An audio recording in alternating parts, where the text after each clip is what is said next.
9 എന്ന അക്കം 8 എന്ന അക്കത്തിന് ഒരിക്കലും ഒരു അടി അടിച്ചു. 9 8നെ തല്ലി. അപ്പൊ 8 ചോദിച്ചു, എന്തിനാണ് നീ എന്നെ തല്ലിയത്? അപ്പൊ 9 പറഞ്ഞു, ഞാൻ നിന്നെക്കാ വലിയവനാണ്. നിന്നെക്കാ വലിയവനായ എനിക്ക് എന്നെക്കാൾ താഴെയുള്ള നിന്നെ തല്ലാം. അപ്പൊ 8 7നെയും തല്ലി.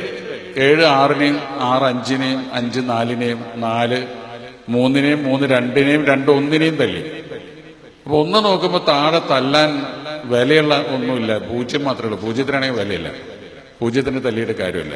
അപ്പൊ 1 വിചാരിച്ചു, ദുർബലനായ ഈ 0-ത്തിനെ എന്നോട് ചേർത്ത് നിർത്തിയേക്കാം എന്ന് വിചാരിച്ചപ്പോ അത് 1ഉം 0 ചേർന്നപ്പോ 10ആയി മാറുകയും അതിന്റെ വില ഏറ്റവും കൂടുതൽ ഉയരുകയും ചെയ്തു.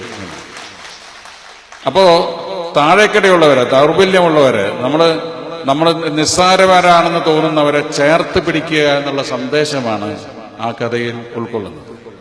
ഇത് തന്നെയാണ് നമ്മൾ സമൂഹത്തിനോട് അനുഷ്ഠിക്കേണ്ട ധർമ്മവും എന്ന് ഞാൻ വിശ്വസിക്കുന്നു. എപ്പോഴും നമ്മൾ എത്ര ഉയർന്ന നിലയിലേക്ക് പോയിക്കൊണ്ടിരിക്കുമ്പോഴും താഴോട്ട് നോക്കുക. നമ്മളെക്കാൾ ചെറിയവരെ, നമ്മളെക്കാൾ താഴ്ന്നവരെ, നമ്മളെക്കാൾ കഷ്ടത അനുഭവിക്കുന്നവരെ നമ്മളോട് ചേർത്ത് നിർത്തുക.